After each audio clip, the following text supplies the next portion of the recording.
নমস্কার, কেমন আছেন সবাই? আশা করি সকলেই ভালো আছেন। আমি চুমকি আরও একবার আমার চ্যানেলে আপনাদের সকলকেই স্বাগত জানাই। আজকের ভিডিওতে আমি আপনাদের প্রিন্সেস কাট ব্লাউজের কাটিং প্রসেস সূত্রের মাধ্যমে করে দেখাবো এবং মেন কাপড়ের ওপরে লাইনিং পার্ট রেখে কিভাবে কাটিং করতে হয় সমস্তটা এই ভিডিওর মাধ্যমে আপনাদের সঙ্গে শেয়ার করব। এই ব্লাউজের যে সেলাইয়ের ভিডিওটি আছে আমি অলরেডি আমার চ্যানেলে আপলোড করে রেখেছি। এই ভিডিওর ডেসক্রিপশন বক্সে অলরেডি লিংক দেয়া আছে, অথবা আই বাটনে ক্লিক করলেও আপনারা ভিডিওর লিংক পেয়ে যাবেন। তো প্রথমে আমি এখানে ব্লাউজের লম্বার মাপ নিয়ে নিচ্ছি 14.5 ইঞ্চিতে। আমার এখানে ব্লাউজের লম্বা আছে 13.5 ইঞ্চি। 1 ইঞ্চি আমি এক্সট্রা সেলাই মার্জিনের জন্য নিয়ে নিয়েছি। প্রথমে আমি ব্যাক পার্ট কাটিং করছি, তো ব্যাক পার্টে এখানে আমি হুক পট্টি করব, সেই কারণে 1/2 ইঞ্চি এক্সট্রা রাখছি। এরপরে পিঠের ডিপের মাপ অনুযায়ী 5.5 ইঞ্চিতে পুটের জন্য দাগ দিয়েছি এবং আর্মহোলের জন্য এখান থেকে 6 ইঞ্চিতে দাগ দিয়ে দিচ্ছি। এখান থেকে আমি ছাতির 4 ভাগ নিয়ে নেব। ছাতি আছে 34 ইঞ্চি, তার 4 ভাগ হবে 8.5 ইঞ্চি। প্রথমে 8.5 ইঞ্চিতে দাগ দেব, এরপর আরও 2 ইঞ্চি এক্সট্রা মার্জিন রাখবো। আপনারা যদি চান এখান থেকে 1.5 ইঞ্চিও এক্সট্রা মার্জিন রাখতে পারেন। এরপরে আমি 1 ইঞ্চি ওপর থেকে এইভাবে আর্মহোলের শেপটা দিয়ে দিচ্ছি। কোমর আছে 32 ইঞ্চি, তাকে 4 দিয়ে ভাগ করলে হবে 8। তার সঙ্গে 1 ইঞ্চি আমি টেকিংয়ের জন্য এক্সট্রা রাখবো, কারণ এটা ব্যাক পার্টে 1 ইঞ্চি টেকিং দিতে হবে, আর 2 ইঞ্চি সেলাই মার্জিনের জন্য এখান থেকে এক্সট্রা নিয়ে নেব। পুটের কাছে দেখুন এখানে কিছুটা দাগ নিচের দিক থেকে হয়ে গেছে, তো আমি এখানে 1/2 ইঞ্চির মতো বাড়িয়ে নিচ্ছি। লম্বা কিন্তু আমার এখানে 14.5 ইঞ্চি আছে।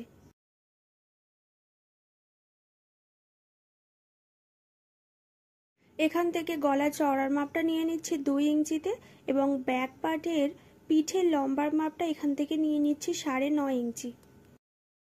চওড়াটা এখান থেকে রাখছি 3 ইঞ্চিতে।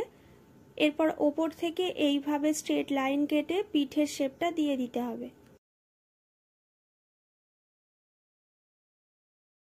ব্যাক পার্টের মাপ নিয়ে কিন্তু আমি ফ্রন্ট পার্টটা কাটিং করব, তো ফ্রন্ট পার্টে লাইনিং পার্টটা একটু বেশি লাগবে, তো এখান থেকে লাইনিং পার্টটা আমি বাড়িয়ে নেব কিছুটা। এরপরে ব্যাক পার্টটা এর ওপর থেকে বসিয়ে বাইরের মাপ বরাবর এখান থেকে দাগ দিয়ে দিতে হবে। আর ব্যাক পার্টে যে আমি 1/2 ইঞ্চি এক্সট্রা নিয়েছিলাম, ফ্রন্টের পার্টে কিন্তু এই 1/2 ইঞ্চি এক্সট্রা নিতে লাগবে না। আমি জাস্ট এখান থেকে লাইনিং কাপড়টাকে একটু বাড়িয়ে নিয়েছি। ফ্রন্ট পার্টের গলার লম্বার মাপ রাখছি 6.5 ইঞ্চি। চওড়াটা আমি এখান থেকে নিয়ে নিচ্ছি 3.25 ইঞ্চিতে। এরপরে ওপর থেকে একটা স্ট্রেট লাইন কেটে নেব। আমি এখানে কিন্তু গলার শেপটা হার্ট শেপে কাটিং করছি।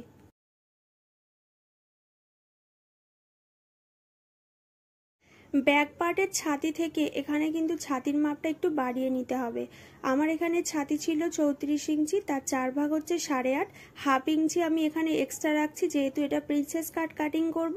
এরপর 2 ইঞ্চি সেলাই মার্জিন। কোমর ছিল আমার 8, তো আমি এখানে 8 ইঞ্চিতে দাগ দিচ্ছি।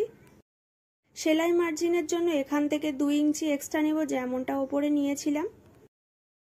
যেহেতু ব্লাউজটা প্রিন্সেস কাট কাটিং হবে, সেই কারণে আমি 1.5 ইঞ্চি পরবর্তীকালে এখান থেকে এক্সট্রা বাড়িয়ে নেব। তার আগে আমি পয়েন্টের মাপ নিয়ে নিচ্ছি 9.5 ইঞ্চিতে এবং এখান থেকে কাপ সাইজের মাপটা নিয়ে নিচ্ছি।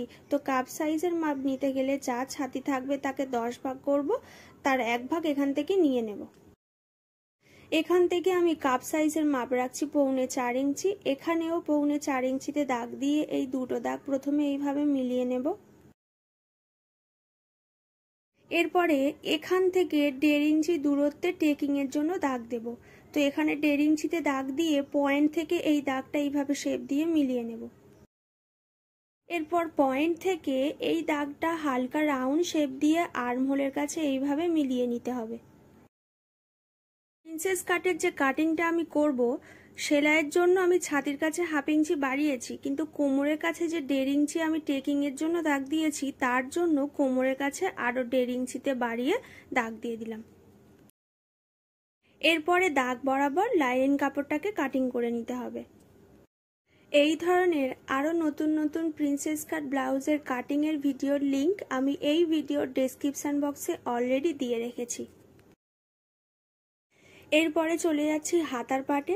হাতার পাট কাটিং করার জন্য সবসময় লাইলিন কাপড়টাকে এইভাবে ডবলভাবে ভাঁজ করে নিতে হবে, তারপরে মিডিল থেকে আরও একবার এইভাবে ভাঁজ করে নিতে হবে।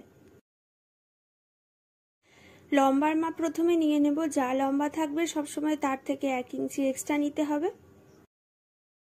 এরপর এখান থেকে 3 ইঞ্চি দূরত্বে একটা দাগ দিয়ে দিতে হবে।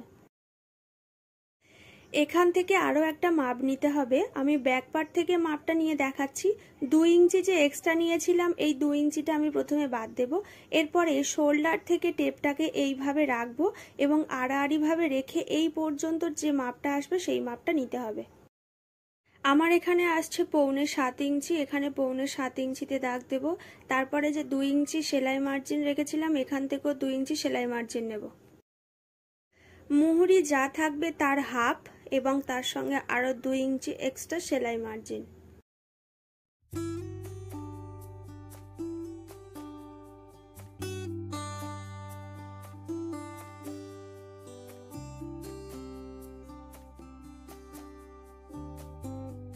মেন কাপড়ে প্রথমে আমি হাতার পাটটা কাটিং করে নিচ্ছি। এখানে দেখুন একটা সাইডে কিন্তু পাড়ের কাছে কাজ করা আছে, তো এই সাইডটা আমি হাতার কাছে রাখবো। তো প্রথমে কাপড়টাকে 4টে ভাঁজ করে নেব। যেমনটা লাইলিন কাপড়ে ভাঁজ করেছিলাম, এখানেও একই রকমভাবে ভাঁজ করে নেব। এর ওপরে হাতার পাটটাকে বসিয়ে নিয়ে মাপ বরাবর কাটিং করে নেব।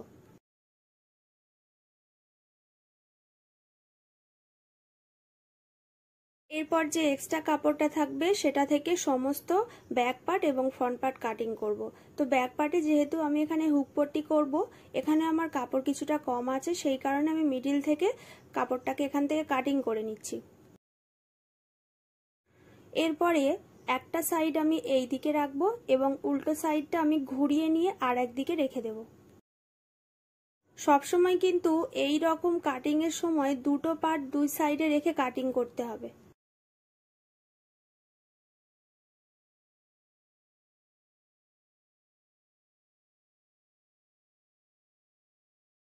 ফ্রন্ট পার্টটাও একই রকমভাবে মিডিলের যে 1 নম্বর পার্টটা আছে এই পার্টটাকে মিডিলে প্রথমে বসিয়ে নেব, তারপরে দুই সাইডের যে দুটো পার্ট আছে দুটো পার্ট দুই দিকে মুখ করে বসিয়ে নেব।